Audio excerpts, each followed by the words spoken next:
The President of the Philippines made initial observations and findings in regard to the subject matter of the present inquiry.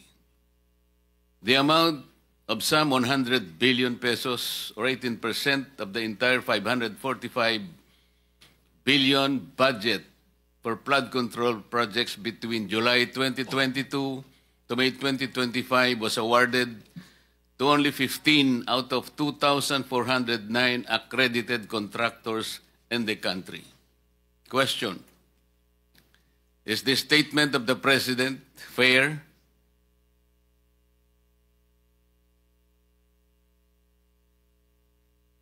Silence means acquiescence. So, Chairman notes that all present today agrees to the statement of the President. And the 15 contractors referred to were invited as early as last Saturday, Director General, Friday, and at least 7 of them replied and sent representatives this morning. Legacy Construction Corporation, Alpha and Omega General Contractor and Development Corporation, St. Timothy Construction Corporation, QM Builders, EGB Construction Corporation, Top-Notch Catalyst Builders, Inc., Centerways Construction and Development, Inc., SunWest, Inc., Highton Construction and Development Corporation, 888 Construction and Supply, Inc., Royal Crown Monarch Construction and Supplies Corporations, Wawo Builders, MG Samidan Construction, LRTK Builders, Inc., and Road Edge Trading and Development Services. These 15 contractors were mentioned by the President.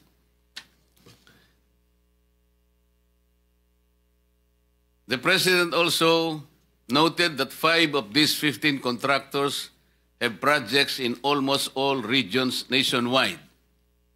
He mentioned Legacy Construction Corporation, Alpha and Omega General Contractors and Development Corporation, St. Timothy Construction Corporation, EGB Construction Corporation, and Road Edge Trading and Development Services. Is the President correct?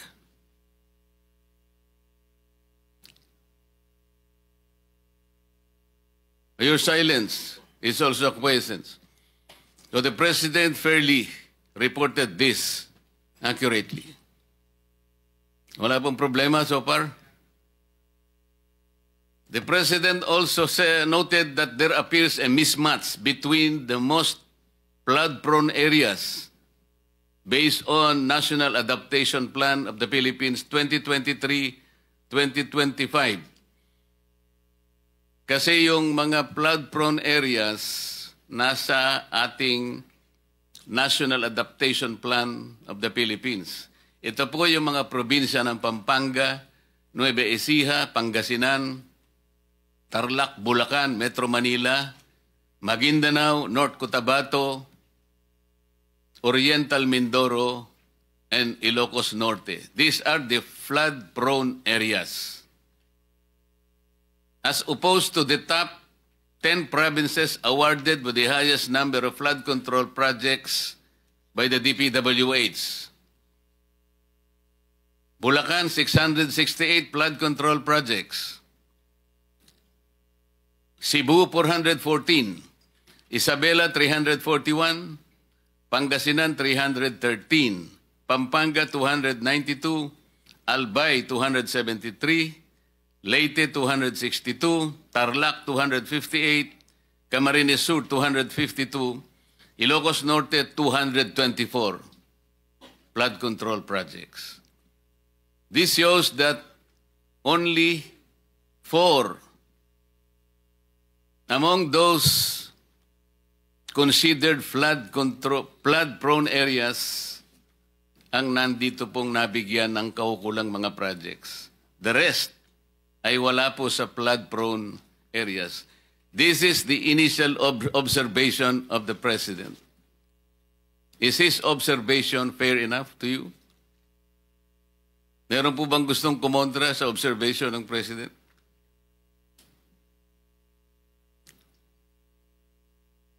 So silence is acquiescence. Ang sabi pa ng Pangulo, more than 350 billion or 6,021 flood control projects do not specify the exact type of flood control that is being built. Halimbawa po, kung repair works yun, o kaya cut-off channel, o dikes, o drainage structures, flood mitigation structures, retarding basins, revetments, slope protection spur dikes, waterways, or embankments. Walang ganun eh. Sabi niya, hindi man lang dinidescribe ito eh. 350 billion worth of projects defy basic description. Or 6,021 flood control projects. Many of these projects are in different locations but have exactly the same contractor and contract cost. This is disturbing. This is one of the initial observations of the President. Do you believe this is also a fair assessment? Oh, walang kumikibo sa ating mga resource person. I think this is a fair assessment coming from the office of the President.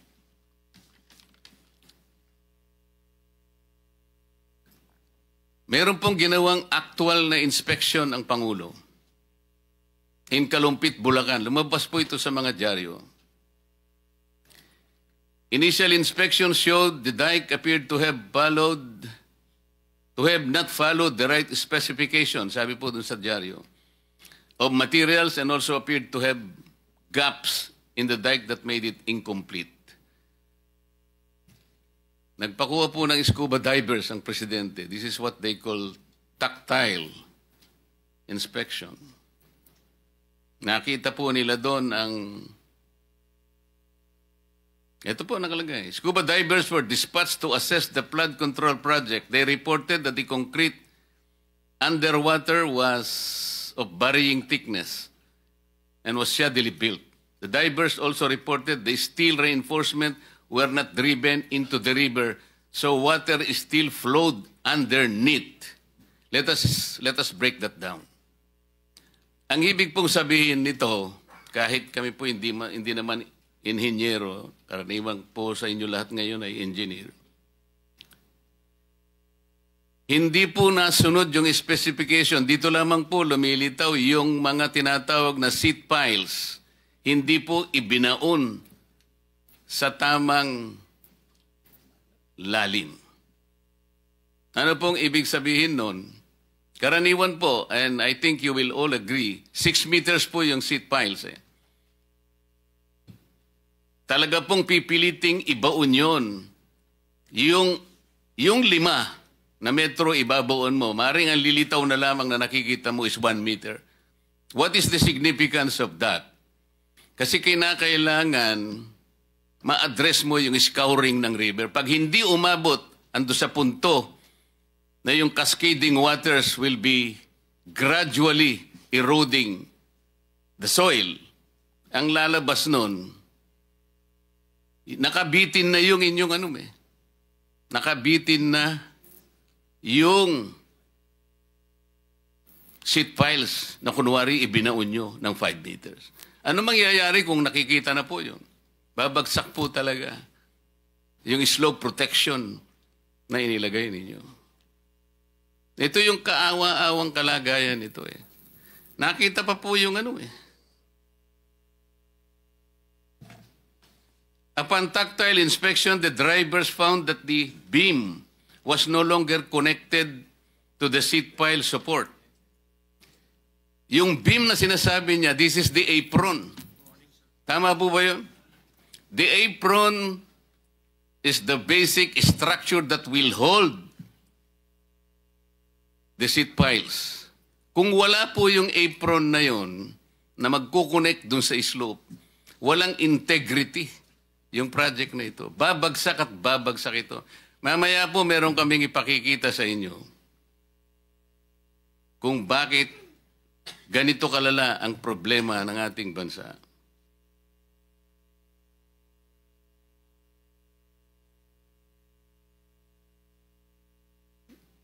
Ready ba yung isang ano natin, slide natin para makita lang yung...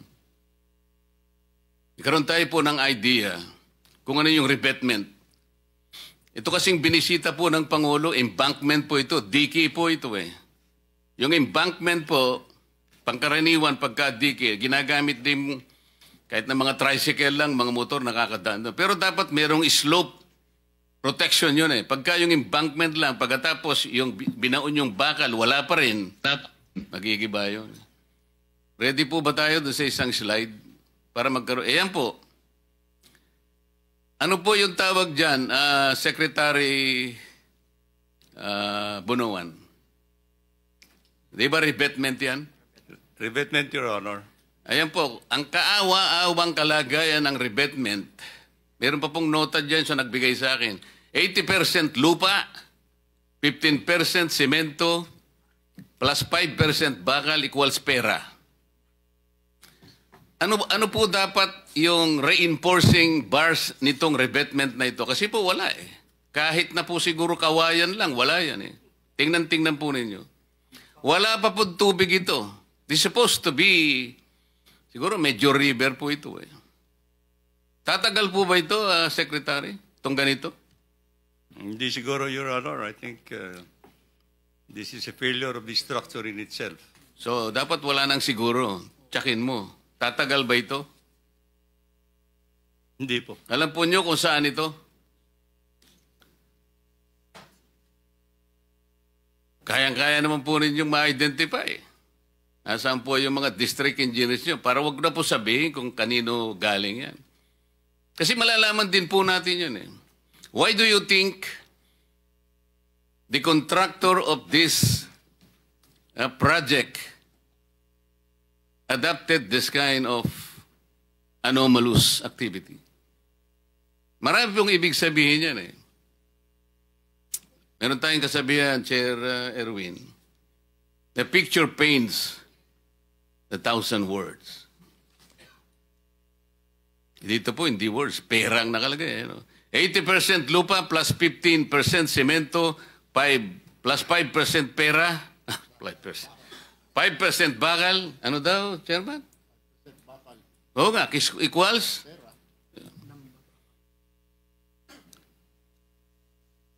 This is a microcosm of the projects. I think this completely represents the project na ginagawa po ngayon. Kaya wala po talagang mangyayari sa mga projects. Ang contractor po nito ay St. Timothy Construction Corporation. Nandito po ba ang representative? Ang sinasabi ko po yung kalumpit. Hindi ko po sinasabi ito. Ito ano lang po ito. Ibang project po ito. Pinakikita ko lang para magkaroon po ng idea ang mga kababayan natin kung sila'y sumusubaybay sa atin. Pero yung sinasabi natin sa Kalumpit, Bulacan kanina, ang contractor po, ito yung embankment, is St. Timothy Construction Corporation. Meron po bang representative ngayon?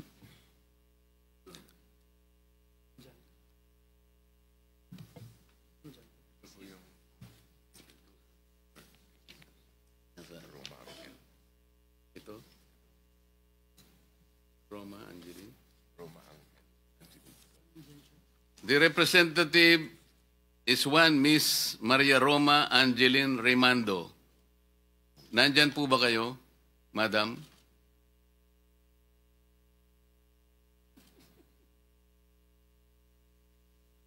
Nawala po kayo? Kanina po. Wala. Wala pala sila.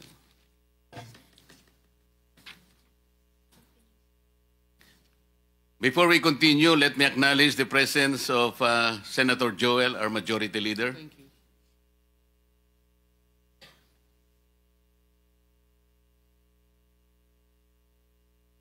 Before I continue, some of my colleagues would like to make short opening statements, no longer than 2 minutes. Please. Let me acknowledge also the arrival of Senator Bam Aquino. Oh, any one of my colleagues who want to... The first one to arrive. 2 minutes, sir. Thank you. 1 minute lang, Mr. Chairman. Thank you, Mr. Chairman. Mr. Chairman, good morning. Good morning, everyone, our resource persons. Good morning po. I just would like to quote the very famous impression made by our majority leader, Senator Joel Villanueva, that according to him, na kung itong ating flood control funds, no, pondo that dedicated to flood control, divided by the number of days in 1 year, which is 365 days, it will amount to 1 billion pesos per day government expenditure dedicated to flood control projects only. So, sa ordinaryong tao, pag ito'y kanilang narinig, ay talagang lalong-lalo na, including me. At lalong-lalo na yung mga taong kasalukuyang nabibiktima sa mga baha. Iniisip nila na sana yung 1 billion a day na yan, binigay na lang yan sa amin at kami na ang gumagawa ng flood control dito sa aming lugar para ma-mitigate yung sitwasyon na ito. But anyway, we are not entirely blaming everything to the projects. Meron tayong, we have a plethora of reasons bakit nangyayari ito. Meron tayong climate change, meron tayong sinasabing yung reclamation and other reasons. Pero yun nga, sa ordinaryong tao, kailangan maklaro natin ito. Kaya ako, personally, for myself, and I hope the chairman and the rest of the members of this committee would share with me in my quest na sana, during this hearing, ma-establish talaga natin ito for the benefit of our people na nanonood ngayon. Number one, these are not ghost projects. Number two, sana itong mga project na ito ay hindi ito yung quasi-physical and quasi-spiritual. Meaning yung project na sinimulan lang pakilang tao, then afterwards, pinabayaan, wala nang nangyari. At kung number three, kung ito ay talagang ang estado nito mga proyekto na ito ay fully implemented, physically implemented, did it serve its purpose? Bakit patuloy pa rin yung baha? So, yun po mga Mr. Chairman, ang gusto nating malaman today, and I hope that all our resource persons would cooperate 100% in this Senate investigation. Because itong mga aming committee ng Blue Ribbon Committee, we are not witch hunters here. We are not ghostbusters. We are truth seekers. So in our quest for the truth, sana you play a very vital role para makamit natin ang katotohanan dito para sa ating inang bayan. Maraming salamat, Mr. Chairman. Thank you. Thank you for your 2.5 minutes, Senator Bato.